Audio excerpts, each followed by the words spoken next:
The laughter reached me before anything else did. Not words, not faces, just sound pushing through the screen door, and my body stopped before my brain caught up. My hand hung in the air. The night was warm and thick, the way Savannah nights get in September, and Rosie was still asleep against my left shoulder, 3 years old and boneless with sleep. Laughter again, the high edge of it, ice in glasses. The porch light was off. I was standing in the dark at my own family's door. I caught pieces first, a song I didn't recognize. My mother's laugh, the one she uses when she's performing, the two-note version that goes up and then stops. The scrape of something heavy across hardwood, Brooke's voice rising, and then someone else talking over her, and then another burst of sound. That particular sound a room full of people makes when they are happy and not thinking about anything outside of where they are. I had flown for 11 hours. Portland to Denver, Denver to Charlotte, Charlotte to Savannah. The last leg so small I could feel every pocket of air, and Rosie had finally fallen asleep over the Carolina coast, one sandal on and one kicked under the seat. I had not slept at all. A granola bar, half a bottle of water, and my head against the window, watching the dark ground below. My hand was still in the air. A man's voice now. My father's voice, Wade Calloway, 63 years old, always sounds like he's at the end of a conference table, even when he's sitting in his own living room. I heard him say something, and then I heard him laugh, and then I heard him say, "Clear and easy. The way you say something you've said before, the way you say something that isn't new." Glad we blocked her from coming. The sounds continued behind the door. The music didn't stop. Nobody stopped. It was like a stone dropping into water and the water closing back over it, smooth and immediate, no record of the stone at all. I stood there. My right hand was still raised. Someone spoke and someone answered, and then the whole room laughed again, everyone laughing at once the way people do when they are a group who belongs together, and I registered that I was cold even though it was warm. Not the air. Something else. Some location inside my sternum I could not have named. My sister's voice. Brooke, 28 years old, the homecoming queen, the one whose photo is in 7 different frames in that house. She said something I didn't catch, and then someone said something back. And then Brooke said it clearly enough that it passed through the screen and through the dark and into my chest like a key into a lock. She and that illegitimate child are a disgrace. Rosie made a small sound against my shoulder. Not words, just the sound a sleeping child makes when something shifts. I put my hand over her ear. I don't know when I decided to do that. My hand was just there. The light came on, motion sensor, mounted above the door, and it caught me full, my whole silhouette on the porch steps, hand over a sleeping child's ear. I did not move. For 1 second I stood there in that light, and I waited, some idiot part of me still waiting for the door to open for someone to look, for someone to see me standing there with my daughter on my shoulder and my carry-on bag on the step, and 17 states of airline miles, and a little girl who had thrown up over Nebraska, and I waited. No one looked.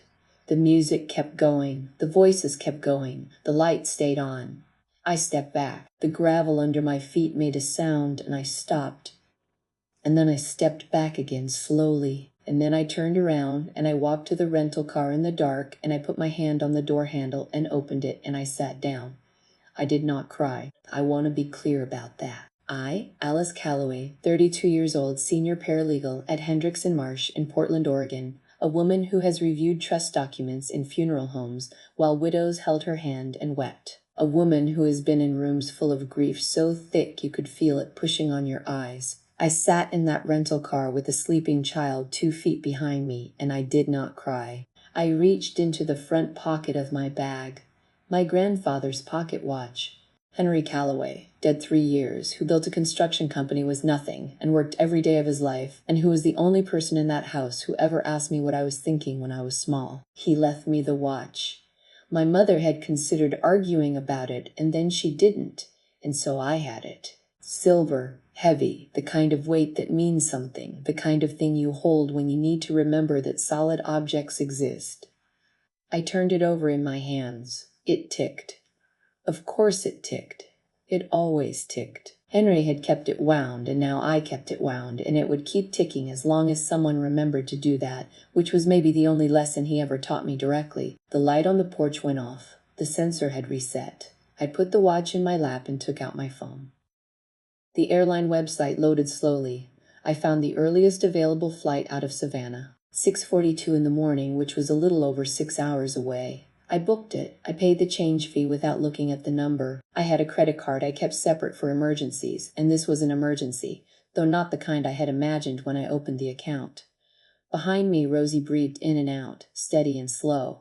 I drove to the airport hotel without turning the radio on. Savannah at midnight is quieter than you expect, all that Spanish moss over the live oaks, the streetlights turning everything amber.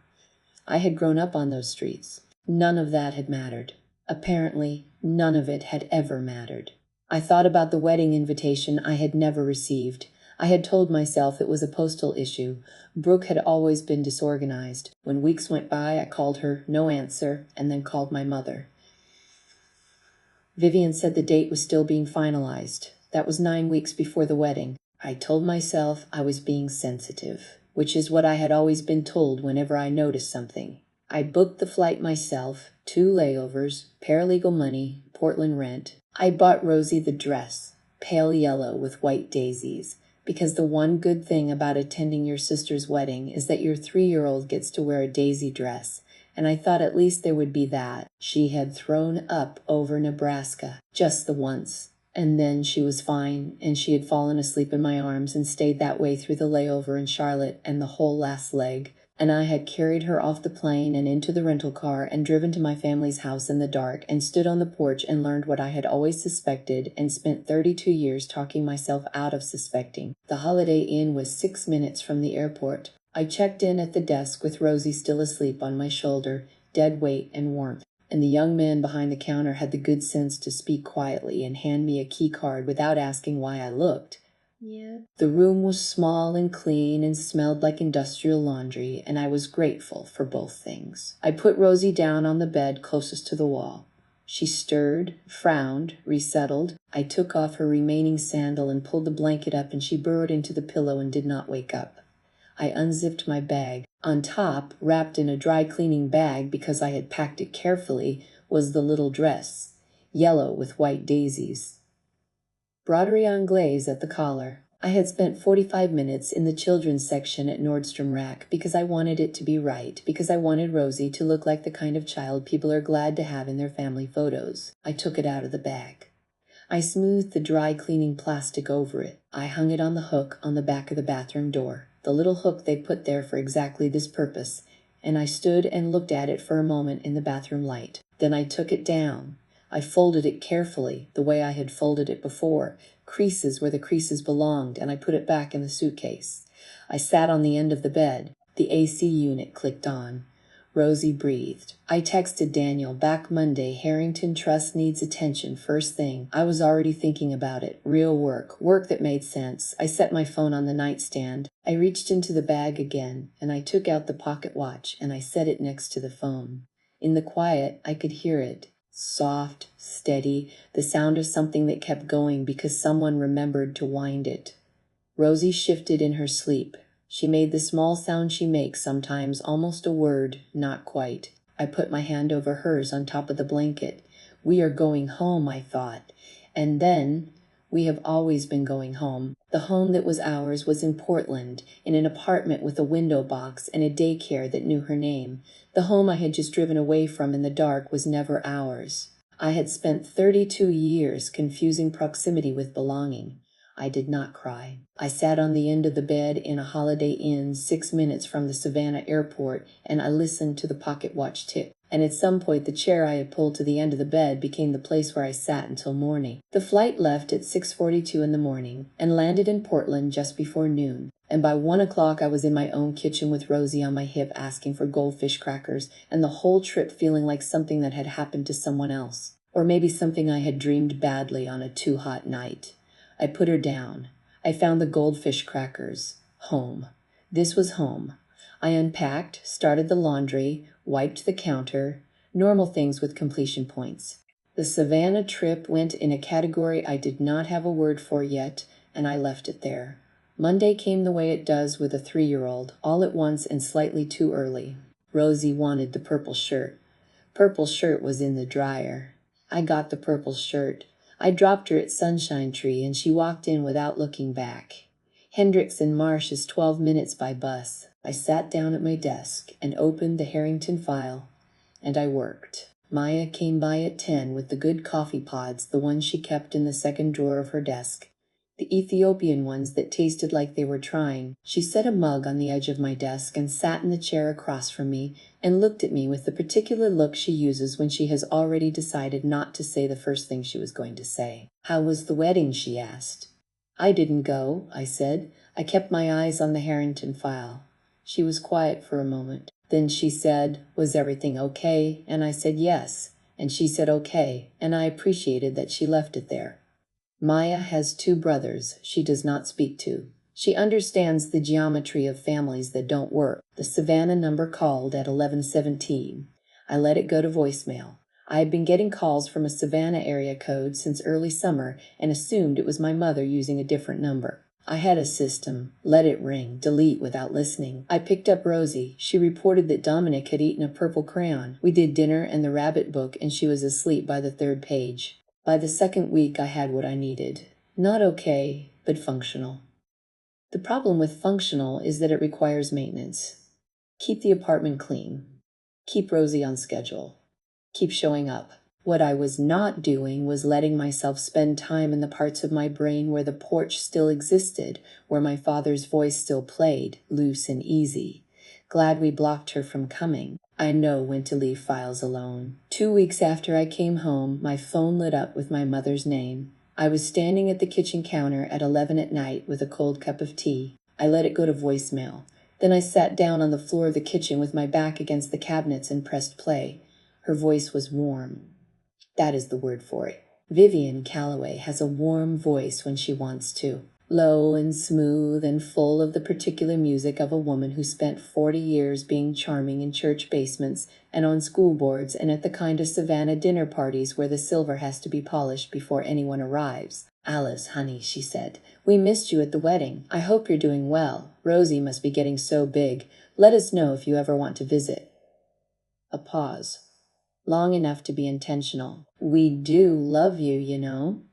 I pressed the end button. I sat on the kitchen floor with that voice still in my ear, warm and easy, the voice she uses when she needs witnesses. And I thought about how I was standing on the porch when she said the thing she said. How the sound of her laughing was still in my body somewhere, occupying the same space as this recording. I pressed delete. I stayed on the floor until the feeling passed. Then I poured the cold tea down the drain and went to bed. And then I flew 17 states and stood on a porch in the dark. 3 weeks after the wedding, I was in the cereal aisle of the grocery store when my phone rang, and it was Annette, my cousin on my father's side, the only one of them who calls me for no reason and means it. I stopped in front of the granola and answered. "How are you doing?" she asked, the way Annette asks it, which means she already knows something. "Fine," I said. "I'm at the store. Have you talked to your mama?" "No. She called me," Annette said. "She said you missed the wedding because you weren't feeling well." I put a box of granola in my cart and looked at it. "I wasn't feeling well," I said. "Alice." "I know," I said. "She told the whole family," Annette said. Her voice had gone careful. The way it goes when she is delivering information she did not ask to be the one to deliver. "She told everybody you chose not to come. That you've been difficult since the baby situation." Those were the words she used, baby situation. And she said you've been pulling away from the family for years, and this was just the latest. I kept my eyes on the granola. "She said you were invited," Annette said. "I'm just telling you what's going around." "I know," I said again. "I don't believe it," she said, "just so you're clear. I just thought you should know what's being said." That night, I looked at Brooke's Instagram. 300 guests. A riverside ballroom, 12-tier cake, fireworks. Brooke in her dress. The caption on the final photo, surrounded by everyone who matters. I scrolled through every image. I was not in any of them. My silhouette had been on that porch. In the record of that night as it would exist on the internet, I was not there at all. I thought about the little yellow dress in a Ziploc bag in the back of the closet, the dress Rosie never wore. The next morning I went to work and I did my job and I was good at it. And when the Savannah number called at 11:15, I looked at it and I put my phone face down on the desk and let it go. 3 days later it called again, and then 2 days after that, and then the week after, twice. I let every one of them go to voicemail. I deleted every voicemail unheard. My theory was still my mother. Maybe Vivian had a new cell plan. Maybe she was calling from the church office. Maybe she was calling from Wade's phone because she thought I had blocked her number, which I had not blocked but was beginning to consider. The fourth call that month came on a Tuesday when I was at my desk. The number was different, not my parents' landline, not the familiar area code. I thought about the dress in the closet and Annette's voice going careful, and I pressed answer. A woman's voice.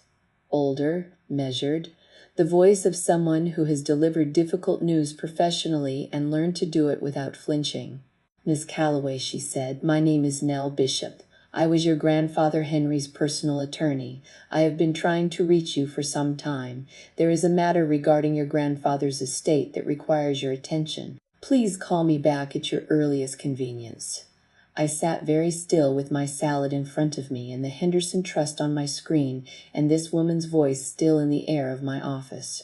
Henry Calloway had died 3 years ago. I had been to the funeral. Afterward, Vivian had handled the estate the way she handled everything, by taking control and not inviting questions. I had assumed whatever he left went to Wade and Vivian. I had never asked. I had not thought I had standing to.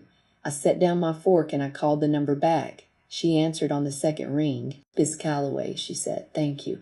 Her name was Nell Bishop. She was in Savannah. She said semi-retired now, but she had been Henry Calloway's personal attorney since 1991, and there was a matter she had been attempting to bring to my attention for approximately 2 years, and had been, she said carefully, encountering some obstacles in doing so.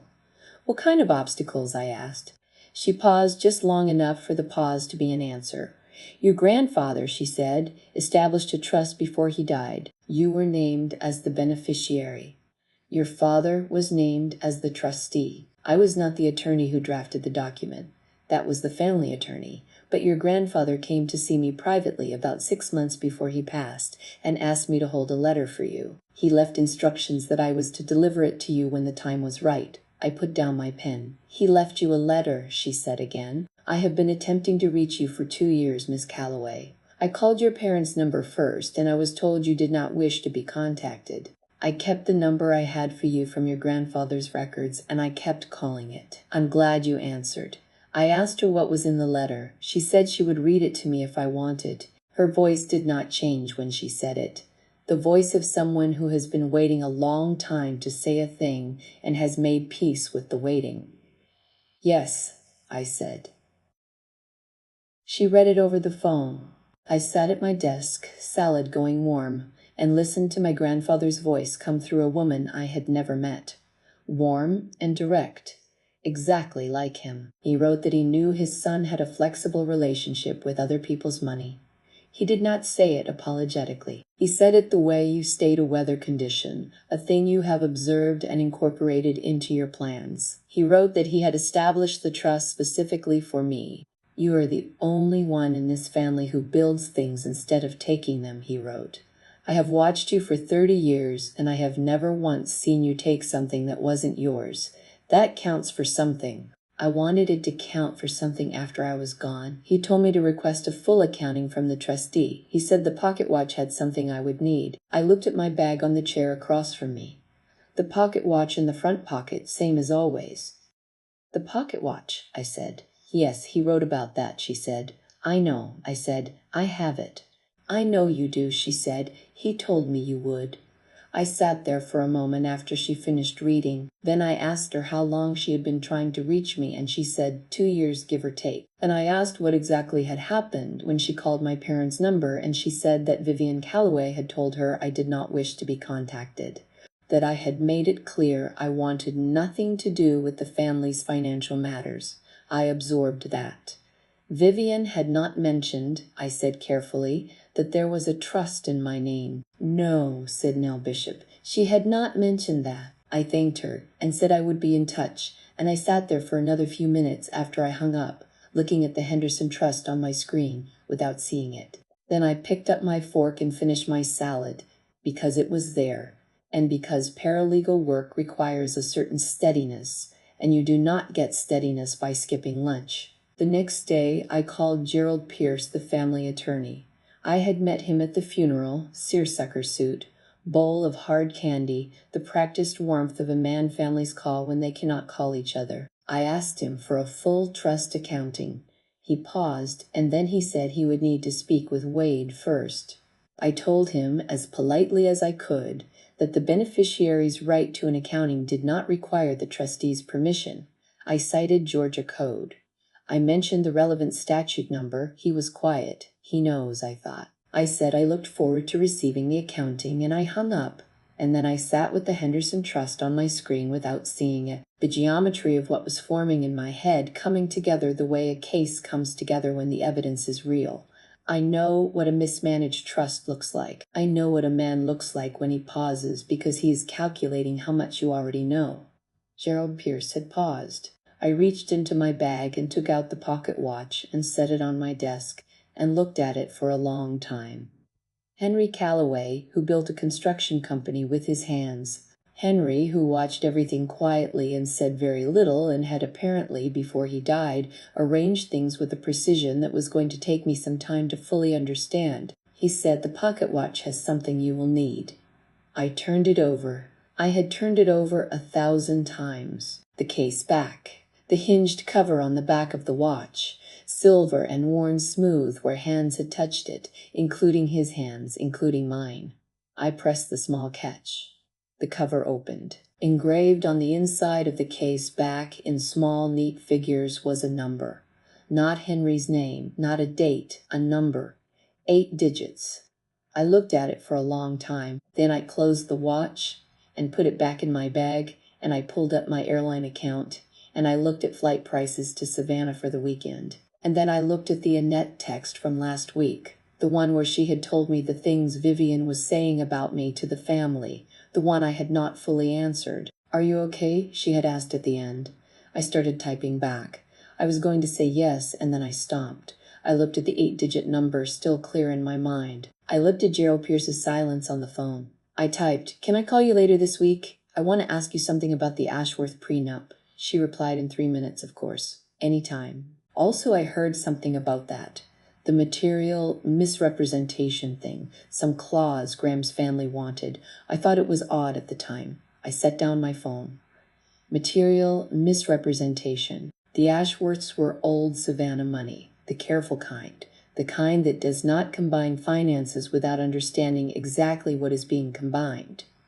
A material misrepresentation clause in a prenuptial agreement means exactly what it sounds like. It means someone was not certain the other party was being honest about what they had. I looked at my bag, where the pocket watch sat, where the 8-digit number waited.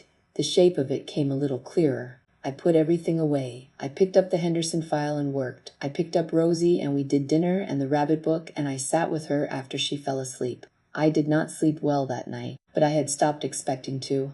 I flew to Savannah on a Friday in October without telling anyone I was going, not Annette. Not Maya, not Daniel, who got an email, family matter, back Monday.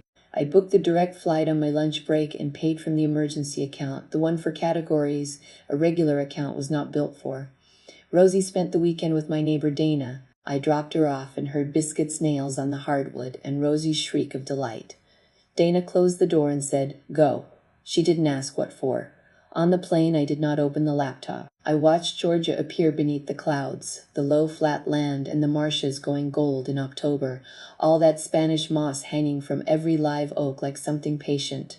I thought about Henry. He built his construction company over 30 years, one contract at a time, and by the end of it, the foundations he had poured in the Georgia clay were still standing under houses where people were raising children of their own. He told me this story many times. The last time was 2 months before he died, sitting in the sunroom while Vivian made noise in the kitchen.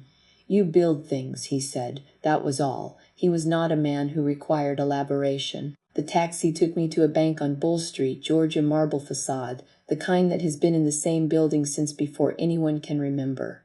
I had the number.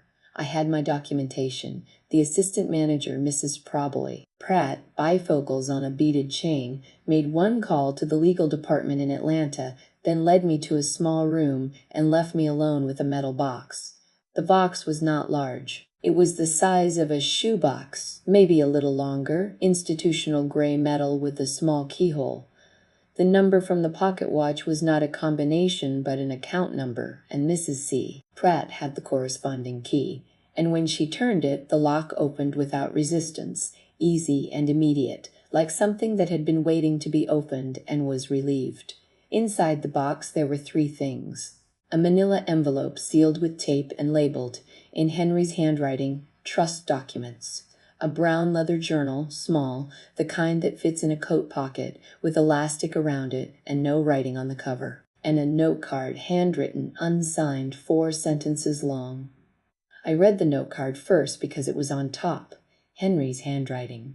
I recognized it from birthday cards, from the note that had come with the pocket watch, from every Christmas card he had ever sent in his own hand because he did not believe in printed signatures on cards. The same handwriting, a little shaky now at the ends of the letters, the handwriting of a man whose hands were still strong, but not the hands of a young man. He wrote, "I am sorry I did not stop this while I was alive. I was not willing to burn the house down to save it. I understand now that was a mistake. I gave you the tools instead. Use them." I sat with that for a while, then I opened the manila envelope. I am a paralegal. I have spent 4 years at Hendricks and Marsh reading trust documents, contested wills, executor accountings, fiduciary reports, and all the varieties of paperwork that accumulate around the fact of a person dying and leaving things behind. I know what these documents are supposed to look like. I know what they say when everything is in order, and I know what they say when it is not. The Callaway Family Trust had been established 12 years ago. The original funding amount was $2,400,000, which was the proceeds from the sale of Henry's construction company after taxes and costs. Everything he had built over 30 years consolidated into a single document and a single account. The beneficiary was named on the first page, and the name was mine, Alice Ray Callaway. I read that line 3 times, not because I doubted it, but because reading it 3 times felt like the appropriate response to a document that rearranges the way you understand your own life. The distribution terms were clear: education, housing, professional development for the beneficiary, with the trustee, Wade Callaway, required to file annual reports and provide full accountings on request. On page 4, there was a clause I read twice. In the event of a finding of fiduciary breach, all remaining trust assets would revert immediately to the beneficiary with no further trustee oversight and no additional legal action required. Henry had written that clause himself. The attorney had flagged it as unusual. Henry had said to leave it in. I put the trust document down and I opened the leather journal. He had kept records. He built things and kept records of what he built and had applied that same discipline to what he suspected was being taken apart. The journal went back 9 years.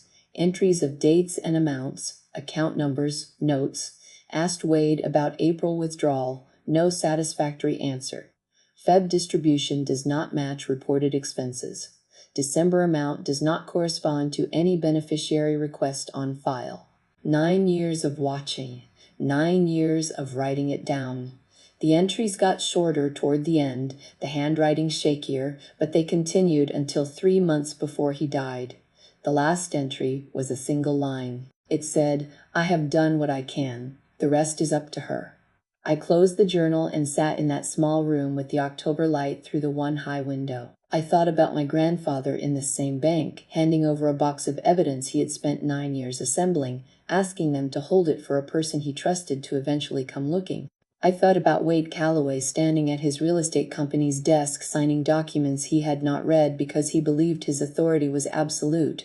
I thought about the note card. I gave you the tools instead. Use them. I drove to the Holiday Inn, checked in, spread the documents on the desk, and read them again with the journal open beside them. The documents tell the truth if you are willing to sit with them. The numbers told a story. Over 12 years, Wade Callaway had made withdrawals from the trust that did not correspond to any documented beneficiary request. Not one. The early amounts were small, annotated with vague references to administrative costs. They grew. By year 7, they were substantial. The journal named the purposes: Brooks College tuition, the Sea Island vacation home, a payment against Wade's real estate business during a year it had sustained losses. And then, 4 months ago, the single largest withdrawal. $250,000, labeled in the trust records as family event expenses. The wedding. I closed the folder, opened it again, closed it, the trust that my grandfather had funded with everything he had built over 30 years. The trust he had established specifically for me had been used to pay for Brooke's wedding reception on the Savannah River, the 12-tier cake, the live band, the fireworks, the dress, the honeymoon in Tulum, the florist and the caterer and the venue deposit and whatever else goes into an event that costs $250,000. The wedding from which I had been deliberately excluded, which my family had then celebrated by toasting my absence. I sat with the folder closed in front of me for a long time. Rosie was at Dana's house with Biscuit. The October light in the window was going gold. From somewhere below I could hear the vague sounds of a hotel at the end of an afternoon, a cart in the hallway, an ice machine dispensing ice. I opened my laptop and I looked up flight times from Savannah to Portland for Sunday evening. Then I closed the laptop and I sat there with my hands flat on the table on either side of the folder. I was not ready to say it out loud yet. I called Gerald Pierce in the morning. Saturday, I read the documents again and walked through what I would need to do. I sat a long time with Henry's journal open to the page where he had written, "Asked Wade about April withdrawal. No satisfactory answer." On Sunday, I flew home and picked up Rosie from Dana's. She told me about a game she and Biscuit had invented. I held her hand in the parking lot and listened. That night after she was asleep, I went to the kitchen and I looked at the trust documents again. Then I put them away and I called Daniel at the firm, at the office. Daniel works Sunday nights. I told him I had a hypothetical trust situation, laid it out precisely. I did not say it was my family. He has spent 23 years reading situations like this one. He was quiet for a moment after I finished. Then he said, "That's textbook." "Textbook what?" I said. "Breach of fiduciary duty," he said. "In Georgia, that carries civil liability and potential criminal referral depending on the amounts and the intent. The amount you're describing would not be borderline. That would be a clear case." He paused. "Do you need a referral to someone in Georgia?" "Yes," I said. He said he would make some calls in the morning. Monday morning he had a name. Cordelia Watts, Savannah, trust litigation, unconnected to the kind of old Savannah social networks that would make a conflict of interest possible. Experience, Daniel said, careful, the kind of attorney who does not take cases she does not intend to win. I called her on my lunch break. Her voice on the phone was even and unhurried, the voice of someone who has been told many bad situations and learned not to perform a reaction. I laid out what I had, the trust documents, the journal, the withdrawals, the protective clause. I used exact language. I gave her the amounts. When I finished, she said, "I need to see the documents." "I will overnight them," I said. She said, "I'll have my paralegal flag my calendar. I want to meet with you Thursday if you can make it back to Savannah." I said I could. Then she said, "There's one other thing I want to discuss when we meet. I want to file a comprehensive discovery request at the same time we file the petition. Everything from the Callaway residence, financial records, correspondence, and any electronic surveillance data from devices on the property." "Electronic surveillance," I said. "Security cameras," she said. "Ring doorbells, that kind of thing. A lot of people have them now, and they don't always think about what they capture. If your mother installed anything like that, whatever it recorded during the relevant period is fair game once we subpoena it." I thought about the porch light, the motion sensor above the door, and the click of it coming on, and how I had stood in that light for 1 full second before I turned and walked back to the car. I had not thought about what was mounted next to the light. I had not looked. I had been too busy listening to a sentence I was never supposed to hear. "I don't know what she has," I said carefully, "but send the subpoena." Cordelia said she would. Thursday, I flew back to Savannah for the second time in 3 weeks, and I sat across from Cordelia Watts in her office on Drayton Street, and she was exactly what Daniel had described. Efficient, precise, not unkind. She had read everything I sent. She had a yellow legal pad with 2 pages of notes already written, and she sat with one ankle crossed over the other knee, and she did not waste time on preamble. "The documents are clear," she said. "The withdrawals are unauthorized on their face. The protective clause your grandfather included is unusual, but it's properly executed, and I have no doubt it's enforceable. This is not a borderline case. This is not something that requires interpretation. If we can get the accounting filed and the court to examine the records, this resolves the way it resolves." "What does that mean practically?" I said. "It means your father will have to account for every dollar. It means the protective clause, if the court finds breach, which I expect they will, transfers the remaining trust assets to you with no further trustee involvement. It also means a potential criminal referral to the district attorney's office for what is, by any reasonable reading, fraud." I looked at my hands. "The amounts are significant," she said, not urgently, the way you state a weather condition. 1.8 million in unauthorized withdrawals over 12 years. Based on what I can project from the records you provided, we'll need the formal accounting to confirm, but that's in the range. 1.8 million, I said. "Give or take," she said. "The largest single amount you've identified, the 4 months ago withdrawal, the $250,000 labeled family event, that alone would be enough. The cumulative picture is something else entirely. I thought about the wedding photos on Instagram, the 12-tier cake, the fireworks, the amount they spent," I said, and stopped. "Yes," she said, "I noticed that too." We talked through the next steps. She would file a petition for trust accounting and surcharge in the Chatham County Probate Court. Simultaneously, she would file a motion to freeze the remaining trust assets, which would prevent any further withdrawals while the matter was pending. She would also file the comprehensive discovery request we had discussed on the phone, including the subpoena for electronic surveillance records from the property. "Wade would be served at his office," she said. "I want him served at work. It matters where a person receives a document like this." I thought about Wade Calloway at his real estate company's desk, signing documents without reading them because he had spent 63 years being a man who did not need to read things carefully because nothing was ever going to catch up to him. "Okay," I said. I flew home and went through the rest of the week. Rosie at daycare, the bus, the office, the files. The work was structure. I held on to it. The papers were filed on a Wednesday. Cordelia texted me when it was done. She texted a second time 40 minutes later to say that the motion to freeze the assets had been granted and that the Chatham County Probate Court had issued the relevant order. I put my phone face down on my desk and I looked at the wall for a moment. Then I typed back, "Thank you." Cordelia replied, "Process server goes to his office in the morning." I thought about Wade receiving the envelope, his secretary's face, his face, the specific quality of a silence that enters a room when a person understands for the first time that the thing they believed was invisible has been seen. That evening, I sat on the floor of Rosie's room while she slept, the turtle nightlight, the sound of her breathing, the pocket watch turning in my hand. Henry had built a construction company and watched his son become someone who took things and could not stop it while he was alive. So he had spent the last year of his life arranging things carefully, documents, a journal, a number in a watch, so that when the time came, the right person would have what she needed. He did not save me. He gave me the tools to save myself. That is the thing you can carry.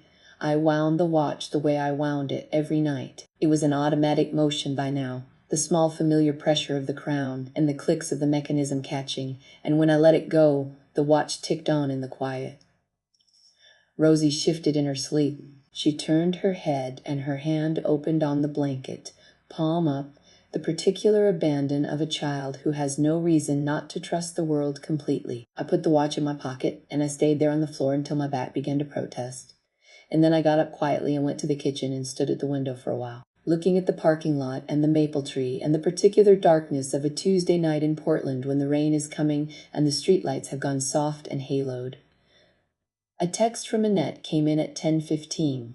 She said, "I heard Wade got served today. The whole firm knows. People are talking. I read it 3 times. Then I typed back, 'Thanks for telling me.'" She sent a heart. Then she sent, "You okay?" I looked at that for a moment. Outside, the first rain of the night began, soft and preliminary, the kind that comes before the real rain arrives. I typed, "Getting there," and then I went to bed. The freeze happened on a Thursday. Cordelia texted 2 words, order granted. I read it, set my phone face down, looked at the wall, picked up the Harrington file, and kept working. There was nothing to do yet. The work was working without me, the way well-drafted documents do. Wade's access to the trust was suspended. The monthly transfers that had been funding my parents' life stopped, the way a clock stops when you remove the battery. The Sea Island mortgage, the real estate line of credit, all of it had been running on money Wade did not own. That ended now. I did not think about any of it very much in the first week. I thought about the Henderson Amendment and the Harrington Trust and Rosie's Halloween costume, which she had decided would be a butterfly. The first call from Vivian came on a Friday, 6 days after the freeze. I was in the break room at the firm, standing at the counter waiting for the microwave, and my phone lit up with her name, and I looked at it, and the microwave beeped, and I took out my lunch, and I went back to my desk and let the call go. She called again that afternoon, then once more the following Monday. Wade called on Tuesday. Brooke called on Wednesday, and then again on Thursday, and then twice on Friday, the second time leaving a voicemail that I did not listen to, same as all the others. I had a system. The calls went to voicemail. The voicemails stayed unheard. The notifications accumulated on my phone like evidence of something, which in a sense they were. What I did not do was answer. Not once. Not any of them. Annette relayed the character of the calls. Wade's, measured, still calculating. Vivian's, the warmth deployed strategically, and something raw underneath, something that might have been fear. Brooke's voicemail contained the words, "How could you, and before my honeymoon, and you, are tearing this family apart," which I would have found more affecting if she had not called me and my daughter a disgrace at a party I was not supposed to know about. I did not answer. 63 calls over 30 days. I counted later, sitting on the kitchen floor with a glass of water, reading the notification log the way you read a document. 63 attempts. 0 answers. I was not doing it to punish them. I had nothing to say yet, and anything spent before I had something to say was wasted.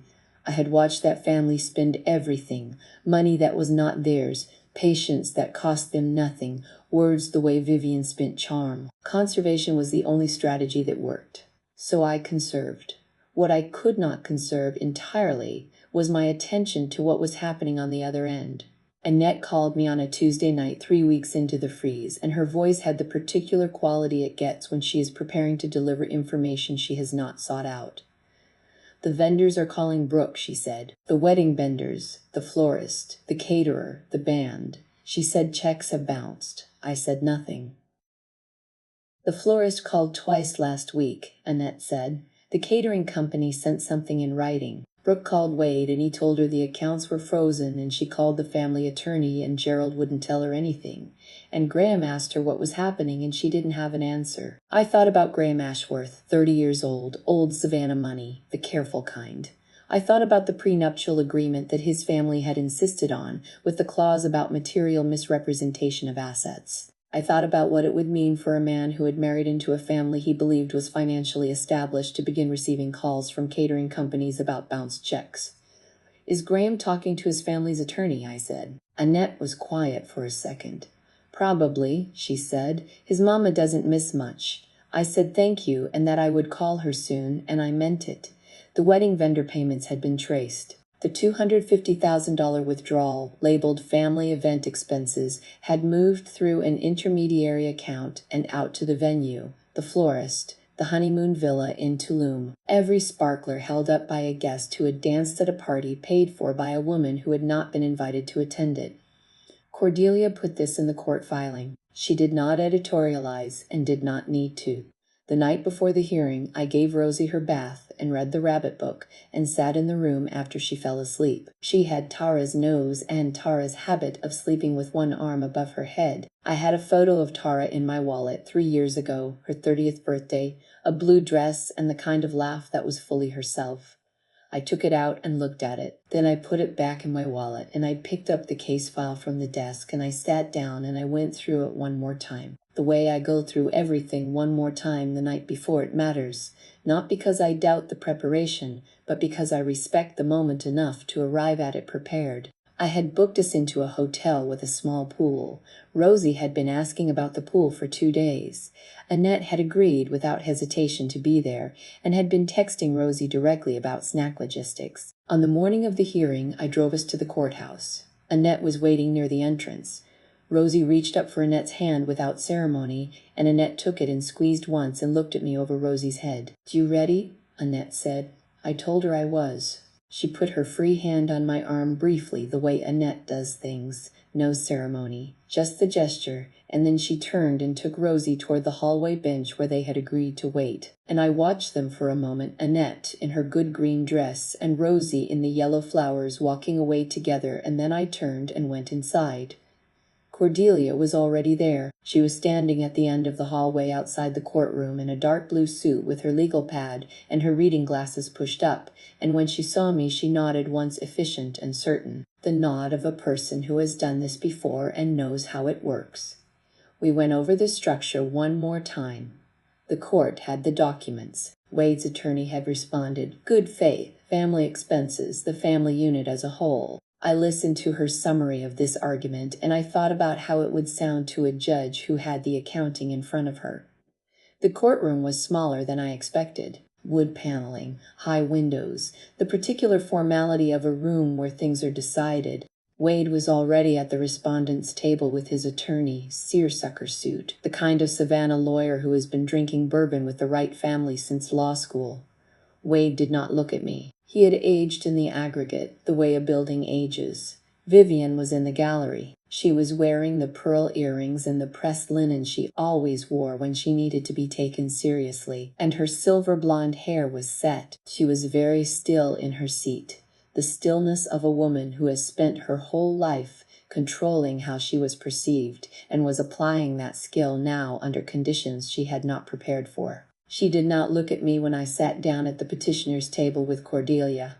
Brooke was not there. The judge came in and we stood. She was a woman in her early 60s, the kind of face that had lines earned rather than avoided reading glasses on a chain dark robe. The bearing of someone who has been sitting in this room long enough to have stopped being impressed by anything that happens in it. The hearing began.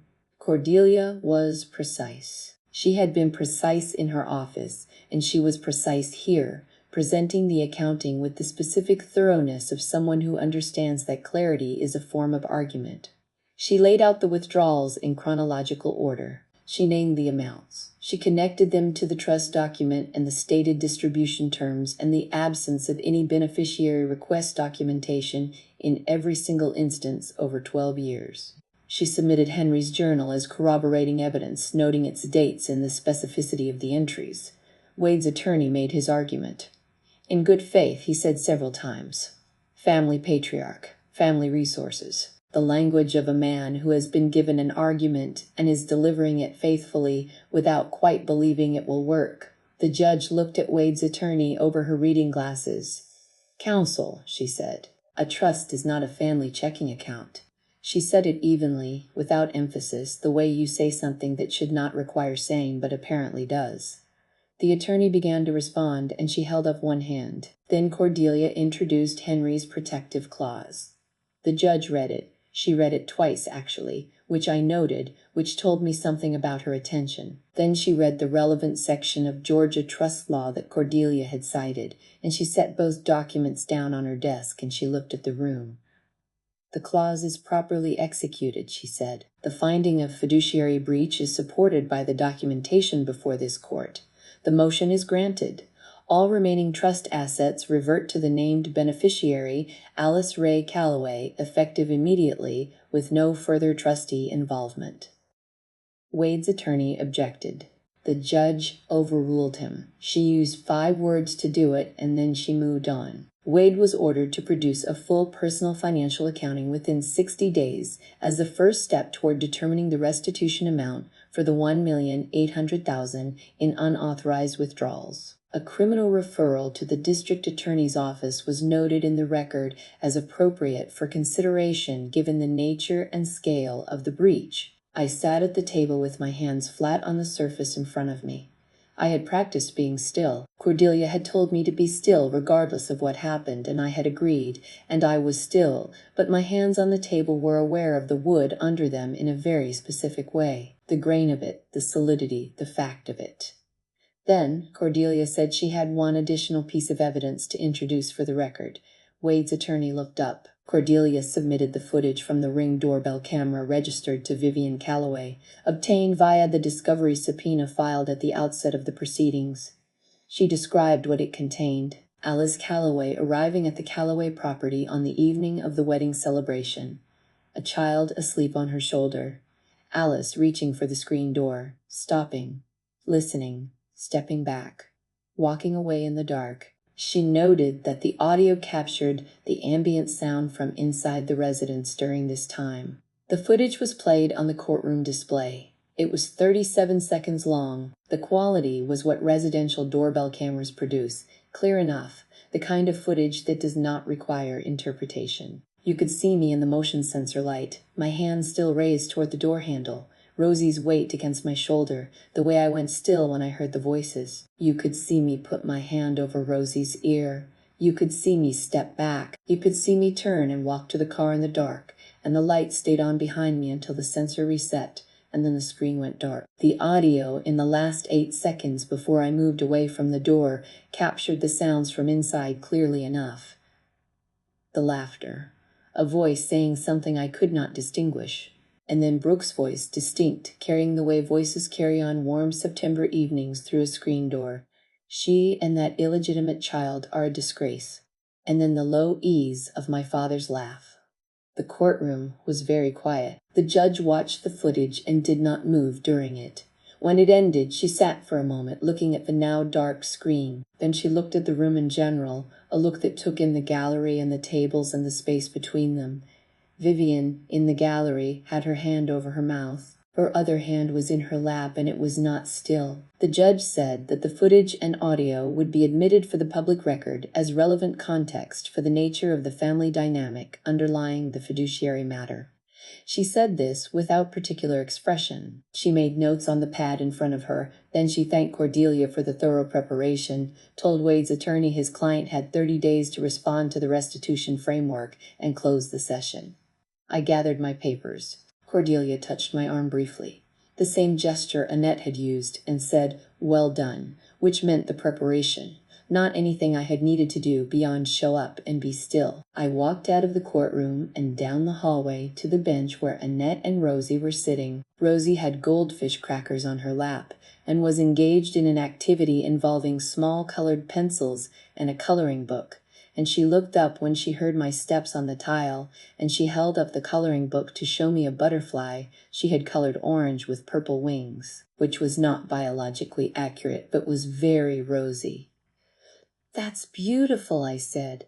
"I know," she said, and went back to it.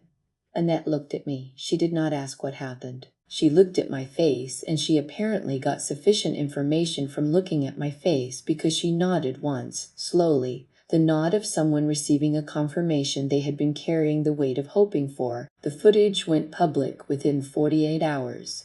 The Savannah Morning News ran it first. The headline, "Grandfather's Trust Betrayed, Savannah Family Accused of Stealing Daughter's Inheritance." The footage was embedded, 37 seconds, available to anyone with an internet connection, and the internet found it. I was at my desk at Hendricks and Marsh when my phone began doing the thing phones do when something has reached a volume of attention, the persistent buzz of notification after notification. I turned it face down. Maya came to my office at 10:30 with 2 mugs of the good coffee and set one on my desk and sat in the chair across from me with the expression of a person who has seen a thing on the internet and has come to check on the person the thing is about. "It's everywhere," she said. "I know," I said. "Are you okay?" I considered this honestly. Case file coffee, Portland October out the window, Rosie at Sunshine Tree somewhere.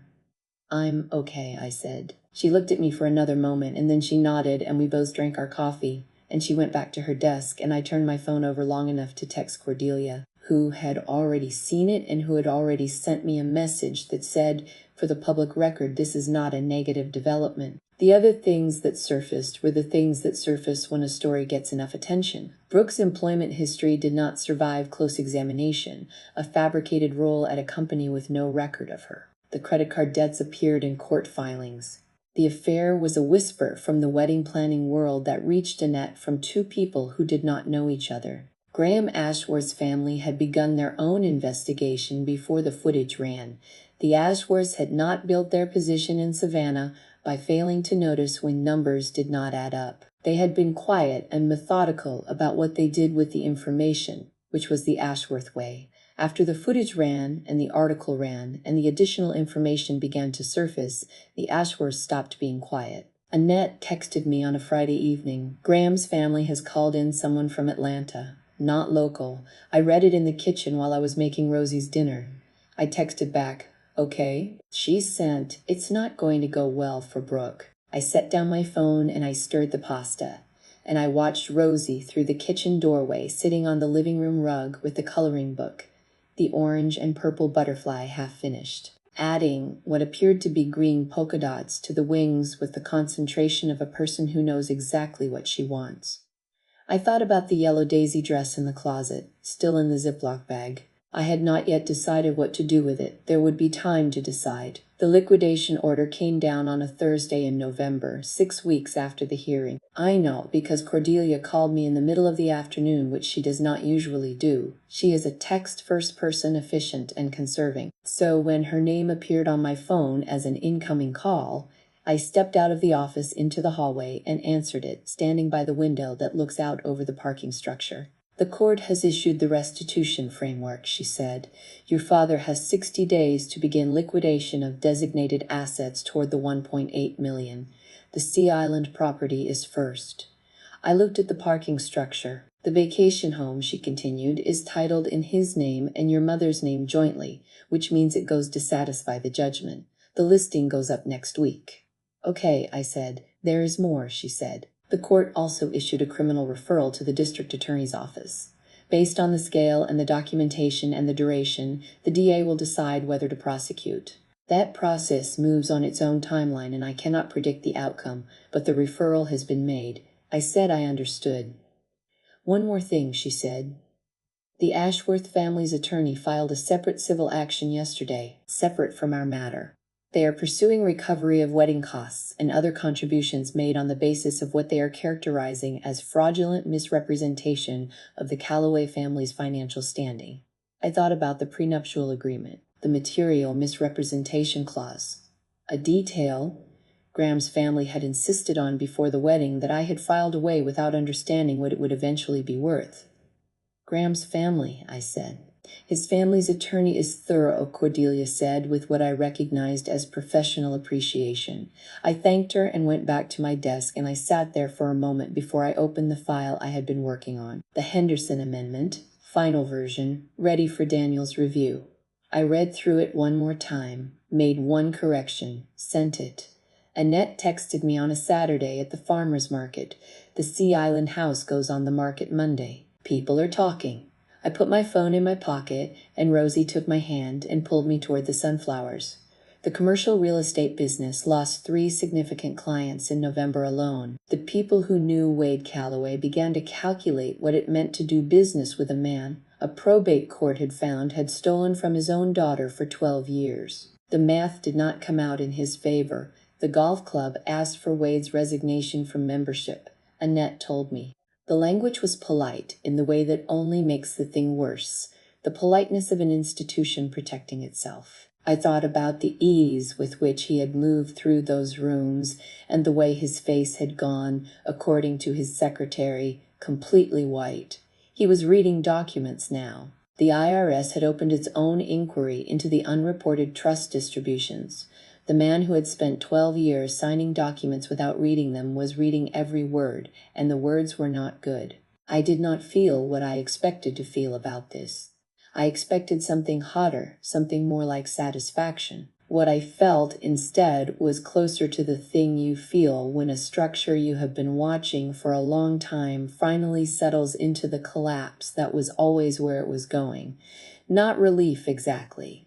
Recognition. The church board asked for Vivian's resignation from her deacon position. 11 years. The request was framed as a matter of the church's public witness during an ongoing legal matter. She had accepted. She had not argued. The women she lunched with stopped calling, one at a time, the third Tuesday invitations simply not extended. The narrative she had spent 3 years building had been replaced by 37 seconds of footage. There was no reframing that worked. She sent one voicemail. It came on a Tuesday evening in December, 3 weeks after the liquidation order. I was in the kitchen washing the dinner dishes, Rosie already in bed, the particular quiet of an apartment after a 3-year-old is asleep, and my phone lit up on the counter with a notification. Savannah number. Vivian's cell. I dried my hands. I looked at the notification. I pressed play. Her voice was different from all the voicemails before, smaller. Not broken, because Vivian would not permit herself to sound broken on a recording, but reduced. The voice of a woman who has spent her whole life in command of every room she was in, and has walked into one she cannot command. You have destroyed everything your grandfather built, she said. That was the whole message. Not honey, not I hope you are well. Just that, and then the voicemail ended. I stood at the sink and I listened to it, and then I stood there for another moment after it ended, holding my phone, looking at the window above the sink and the dark outside it and the reflection of the kitchen light in the glass. I thought about what Henry had built, the truck he borrowed, the Pooler contract, the 50 years of work that had turned into a construction company and then into a number in a trust document, a number on a page that said Alice Ray Calloway, sole beneficiary, the only one in this family who builds things instead of taking them. I thought about what Vivian believed she was saying and what she was actually saying. Henry had not built a legacy for Vivian to preside over. He had built a protection for the person in the family who needed one. He had built it specifically because he understood with the clear-eyed patience of a man who spent his life measuring things precisely, that the people who would consume what he had made if he left it unprotected were already consuming everything within reach. What I had done was not destroy what Henry built. What I had done was use it for exactly the purpose he had intended. Vivian still did not understand. The gap between what she believed and what was true was not a gap I could close, and I had stopped trying sometime between the bank on Bull Street and the courtroom on Wright Square. I pressed delete. I put my phone on the counter and I finished the dishes and I wiped down the sink the way I always did, and I turned off the kitchen light. Graham filed for divorce the week after the restitution order, citing the prenuptial agreement's material misrepresentation clause. He filed and he was done. Within a week, he had moved back to his family's house on Habersham Street. The Ashworth civil action moved to recover the wedding costs, the rehearsal dinner, the honeymoon, and the house Brooke and Graham had moved into. Brooke, with no income and no savings, moved back into her parents' house in December. The parents' house, against which the restitution judgment had created a lien. She went home, Annette said to me on the phone the week Brooke moved back, with a tiredness in her voice rather than satisfaction. The tiredness of someone who had grown up watching a family spend things that were not theirs and had always known this was the direction it was going. Brooke Calloway went home to a house made of tin. I did not respond immediately. Not the version where I felt vindicated in some clean way. Brooke had grown up in the same house and followed its instructions faithfully her entire life, and was now discovering that the instructions were wrong. I did not feel sorry for her. I want to be accurate about that. But I did not feel the thing I thought I would feel either. Something in me had gone quiet, not empty, not numb. Quiet the way a room goes. Quiet after a long argument ends and the door closes and the air finally settles. That turned out to be, in its own way, almost peaceful. The trust transfer completed in January. Cordelia sent the documentation on a Friday, the full legal confirmation that the remaining assets less than the original $2.4 million, but more than I had spent 32 years imagining. Now, in an account with no trustee and no conditions.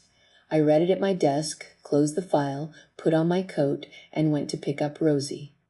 On Saturday morning, I opened a college fund. I set up the account and made the initial deposit, not dramatic, just the amount a person deposits when beginning something. I would add to it every month, the way Henry's company had grown, one contract, and then the next. Rosie was on the living room rug with her current project, which was a drawing of Biscuit that she had been working on for 3 days, and which had at last count 6 legs. Which Rosie explained was because dogs run fast and needed extra. I watched her for a moment through the kitchen doorway, the focused tipping of her head, the particular way she held the crayon, the small sound she made when she was thinking. Not quite a word. Not quite. Not a word. The interior sound of a person working out a problem. I went to the closet in the hallway, the one where I had put the suitcase from the September trip, and I unzipped the front pocket and I took out the Ziploc bag. The yellow daisy dress was inside it, folded the way I had folded it in the airport hotel, creases where the creases belonged. I had put it in the bag and put the bag in the suitcase and then put the suitcase in the closet, and I had not opened the closet since then, or not for this. I took the dress out of the bag. I shook it out gently. The white daisies on the pale yellow cotton, the broderie anglaise at the collar, the bow at the back that I had tied and untied in the dressing room 3 times to make sure I had the right size. I put it on Rosie's bed. Then I went to the hallway and I said, "Rosie." She appeared in the living room doorway with the Biscuit drawing in one hand and a blue crayon in the other. "You want to go to the market this morning?" She considered. The market, to Rosie, means several specific things. The flower stall and the honey sticks and the large, heavy sunflowers, and the woman who gives her a sample that is really a gift every week. She said yes with the same decisiveness she brings to every decision, full commitment, no ambivalence. "Your new dress is on your bed," I said. She went and looked at it, and I heard from the hallway the particular sharp intake of breath she makes when something is exactly right. We compromised on a light cardigan. Rosie carried the Biscuit drawing rolled in her fist, and we walked to the market in the January cold, her hand in mine. The market was crowded. Rosie went immediately to the flower stall and found the tallest sunflower and stood next to it to confirm, and it cleared the top of her head by a foot. I stood back and watched her. She had Tara's nose and Tara's fearlessness and her own particular quality of absolute presence, the quality of a child who is entirely in every moment she occupies. She had been safe every day of the 3 years she had been mine. That was the thing that I had promised and the thing I had kept, and it turned out that keeping it had required more than I had understood when I made the promise. But that is true of every promise that matters. I thought about the bedtime story I told her sometimes, the brave woman who loved you so much. Rosie listened the way she listened to the rabbit book with total attention. She was too young to understand it, and also understood it exactly. The honey woman gave her the sample that was really a gift, and admired the Biscuit drawing with the seriousness it deserved, and Rosie explained the 6 legs with the same patient thoroughness she had used with me, and I stood nearby and watched it, and bought a jar of the dark buckwheat honey that I put in my tea on Sunday mornings. My phone buzzed in my pocket. I took it out. Savannah number, not my parents'. Not a number I had blocked or avoided. "Annette." I answered. "Alice," she said. "You okay?" I looked at Rosie. She had moved to the herb stall and was examining each pot in turn, leaning in to smell them, the Biscuit drawing tucked under her arm, the yellow daisy dress bright in the January light. She looked exactly like what she was, a child who had no reason not to trust the world completely. "Yeah," I said. "We're okay." Annette made the small sound she makes when she is satisfied by an answer. Then she said, "I'm glad. I've been thinking about you both." "I know," I said. "I think about you too." She said to come to Savannah sometime when it wasn't about any of this, just a visit. She would make the cornbread from our grandmother's house. I said I would come. Rosie looked up from the herbs and found me with her eyes the way she does when she has been with something else for a minute and wants to confirm I am still there. The quick check, and I held up one hand and she went back to the herbs. I said goodbye to Annette and put my phone in my pocket. Then I walked over to where Rosie was crouching by the lowest shelf of herb pots. Her dress spread out on the wet pavement around her, examining something she had found in the soil that I would probably need to redirect her from bringing home. "Look," she said, and held it up. It was a pebble, gray and smooth, the kind that is unremarkable from any distance. She held it out to me with the seriousness of someone presenting evidence. I took it. I turned it over in my palm. It was small and cold and solid, and it weighed what it weighed. "Nice," I said. "I know," she said, and held out her hand for it back. We walked home. I put the honey in the cabinet and the pebble on the windowsill with her other small found objects. Rosie went to resume the biscuit portrait, and I stood at the kitchen window for a moment. There was a thing I needed to do. I went to the room that served as my office, the small room off the bedroom, and I took the pocket watch from the desk where I had set it that morning after winding it. I went to the shelf above the desk, the one I used for books I consulted regularly, and I cleared a space. Then I set the watch there, where I could see it from the chair. I sat down and looked at it.